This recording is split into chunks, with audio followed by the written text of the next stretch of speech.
बजरंगबली, मोरे बजरंगबली।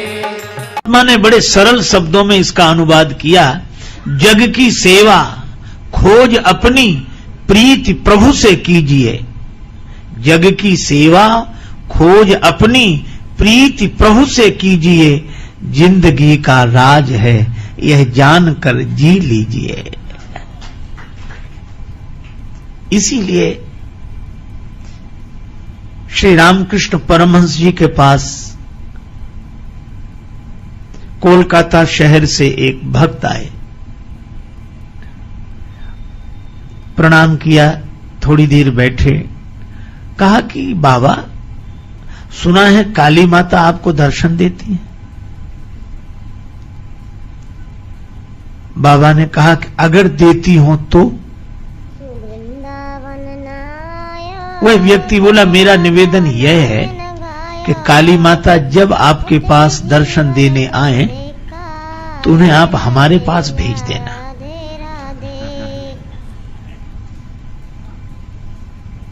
श्री परमहंस जी ने कहा कि अवश्य भेज देंगे, पर तुम अपना पता दे दो। उस व्यक्ति ने पता लिखाया, इस गली में, इस मकान में, ये हमारा पता है। परमहंस जी मुस्कुराकर बोले, यह तो तुम्हारे मकान का पता है और माता से तो तुम मिलना चाहते हो, हम तुम्हारा पता पूछ रहे हैं। तो उसने दुकान का पता बताया। श्री परमहंस जी ने कहा, यह तो तुम्हारी दुकान का पता है, हम तुम्हारा पता पूछ रहे हैं। अब वह बड़ा हैरान हुआ, वो मकान के पते को अपना पता समझता था, दुकान के पते को अपना पता समझता था। अब हैरान होकर बोला, मैं तो यह रहा, यह बैठा, ऐसे छाती पर हाथ रखे, यह बैठा। श्री परमहंस जी ने कहा, यह हाथ तो तुम्हारी छाती की सूचना दे रहा है। अब वो कहे कि मैं क्या बताऊं, ये सिर है। अपना पता बताने में असमर्थ श्री परमहंस जी ने कहा कि जिस दिन तुम अपना पता जान लोगे उस दिन काली माता वहीं उपस्थित मिलेंगी जहां तुम हो। सचमुच मंजिल पर पहुंचकर भी मंजिल को ढूंढते हैं, ये कैसी बदनसीबी हम खुद को ढूंढते हैं। इसीलिए जानना है तो अपने आप को जाने।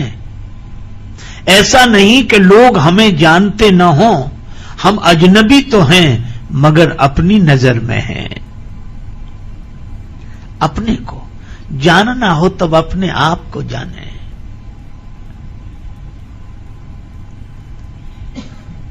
एक राजा के 3 प्रश्न, ईश्वर एक है कि अनेक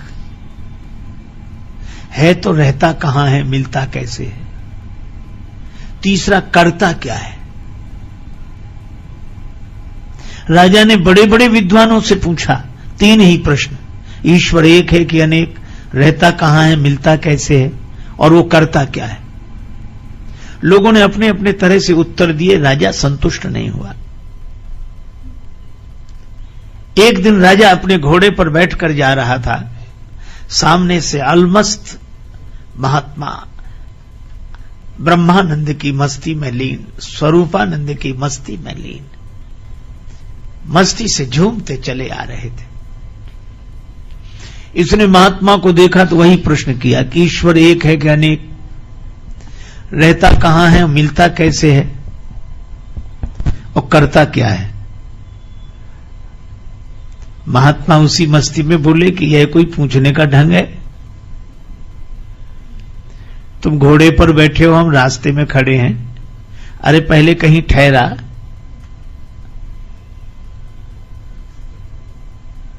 मैं विश्राम करूं, मेरे खाने पीने की व्यवस्था कर, फिर श्रद्धा पूर्वक पूछना, श्रद्धावान लभते ज्ञानम। यह तो उद्दंड का ढंग है, श्रद्धालु का नहीं। राजा समझ गया कि ये महात्मा वैसे नहीं है। हाथ जोड़कर बगीचे में ले गया। बगीचे में एकांत में कुटिया थी, सारी व्यवस्था थी, महात्मा जी को ठहरा दिया, सब व्यवस्था हो गई। 2 दिन बाद राजा गया कि महाराज अब मेरे प्रश्नों का उत्तर। महात्मा बोले अकेले में सुनना चाहते हो कि सबके बीच में? राजा ने कहा कि सबके बीच में हो तो और अच्छा, सब समझ लेंगे। महात्मा बोले तो सबको इकट्ठा करो। महाराज तो ये आज 1-2 दिन में तो सब इकट्ठे नहीं हो पाएंगे, हम सूचना करेंगे और तब धीरे धीरे धीरे सब लोग इकट्ठे होंगे। महात्मा ने कहा तो हमें भी कोई जल्दी नहीं है, आराम से इकट्ठा कर लो सबको, और जब सब इकट्ठे हो जाएंगे तभी हम उत्तर देंगे। लेकिन हमारे पास अब मत आना, जब जिस दिन लोग इकट्ठे हों उसी दिन आना, और हम आराम से रहेंगे। राजा चला गया। 1 महीने बाद की तिथि निश्चित हुई। उस दिन दरबार में सभी लोग एकत्रित होंगे, महात्मा प्रश्नों का उत्तर देंगे। राजा ने आना बंद कर दिया। महात्मा अपना बगीचे में भगवान का ध्यान करें, पूजा पाठ करें, मस्ती से आत्मचिंतन करें, आनंद से रहें। शाम को घूमने जाते।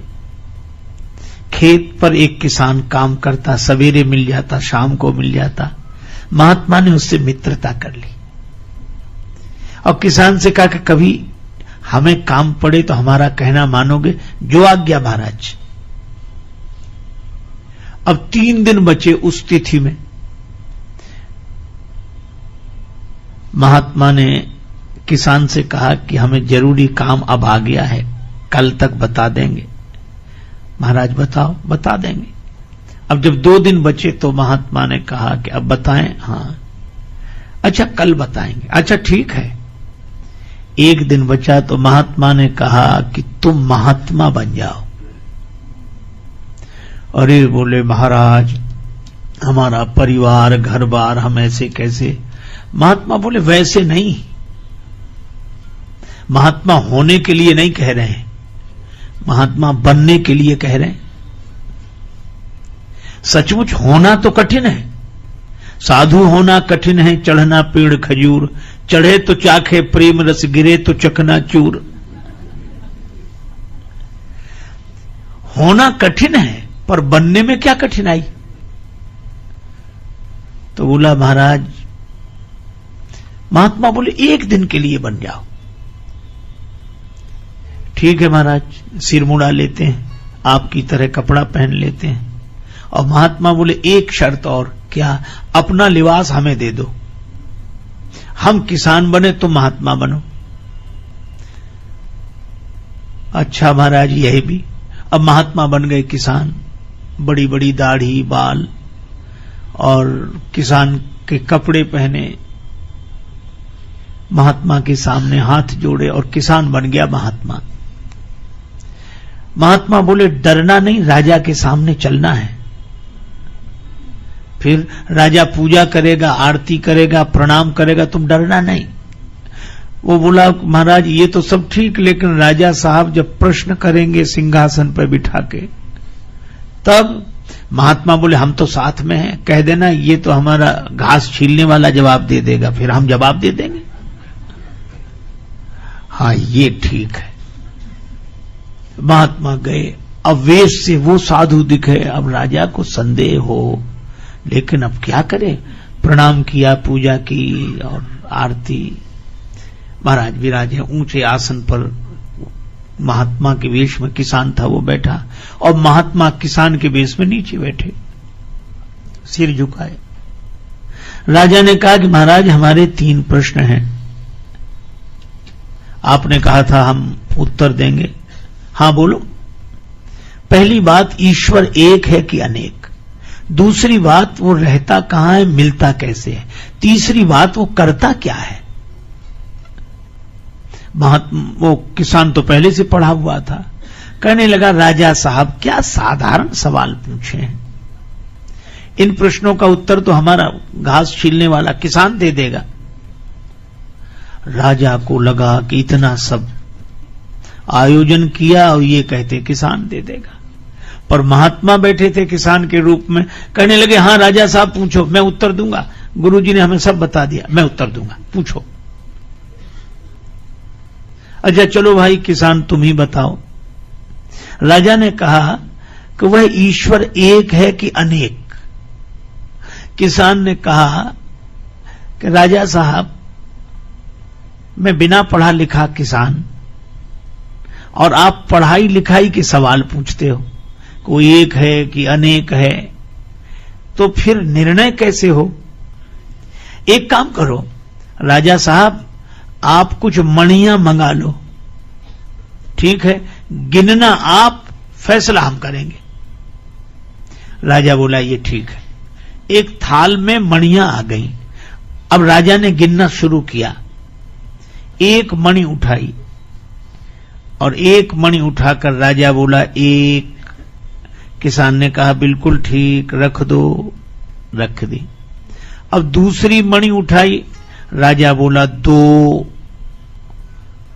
किसान के रूप में महात्मा थे, वो बोले झूठ बोलते हो, देखो हाथ में दो है कि एक? कहा है तो एक। बोले फिर दो क्यों कहते हो? महाराज लिखा है ऐसा। अरे लिखा है पर देख देख कर दिखने में एक है कि नहीं? अच्छा वैसे एक है? बोले हाँ है तो एक ही। बोले फिर दो क्यों बोलते हो? अब उसने कहा गिनती मुश्किल हो जाएगी। तीसरी मणि उठाई, तीन। महात्मा बोले फिर झूठ बोले, तीन नहीं है एक ही है, दो नहीं है एक ही है, 4 5 6 7 नहीं है एक ही है, एक के बाद भी एक ही है। लेकिन वह एक ही जब दूसरी बार किसी के अनुभव में आया तो 2 हो गया, तीसरी बार किसी के अनुभव में आया तो 3 हो गया, चौथी बार किसी के अनुभव में आया तो 4 हो गया, 5वीं बार किसी के अनुभव में आया तो 5 हो गया। पर वह है एक ही, एक ही, एक ही। राजा सोचे कि बात तो ठीक कह रहे हैं और दिखाई भी एक ही दे रही है, हम चाहे 2 कहें चाहे 3 कहें, है तो एक ही। और महात्मा बोले जरा एक के पहले गिनो, तो एक के पहले तो 0 है। तो कहा एक के पहले भी एक है और एक के बाद भी एक है और बीच में भी एक ही है। इसी तरह परमात्मा एक ही है, पर दूसरी बार किसी को मिला तो 2 हो गया, तीसरी बार किसी को मिला तो 3 हो गया, चौथी बार किसी को मिला तो 4, 5वीं बार किसी को मिला तो 5। पर वह एक है, एक है, एक है। एक के पहले भी वही एक है और एक के बाद भी वही एक है और बीच में भी वही एक है। राजा ने तो हाथ जोड़ लिए कि महाराज ऐसा समाधान नहीं सुना, न कोई चौपाई, न दोहा, न श्लोक, न कोई ग्रंथ, किसी का प्रमाण नहीं। और गिनने की सही बात है, हम देखते हैं तो एक ही दिखता है। ये 2 3 4 तो हमें सिखा दिया गया है, पढ़ा दिया गया है। अगर ये सीखी हुई पढ़ाई छोड़कर देखें तो एक ही है। बड़ा सुंदर उत्तर दिया महाराज, हम मान गए कि ईश्वर एक है, एक है, एक। अच्छा एक बात बताओ, रहता कहां है, मिलता कैसे? महात्मा बोले तुम कठिन कठिन सवाल पूछते हो, खिलाते पिलाते कुछ हो नहीं। तो महाराज क्या, दूध मंगाओ। एक कटोरे में दूध आ गया। अब वो महात्मा दूध तो पिए नहीं, दूध में उंगली घुमावे ऐसे। अरे ये दूध में उंगली क्यों घुमा रहे हो? महात्मा बोले सुना है इस दूध में घी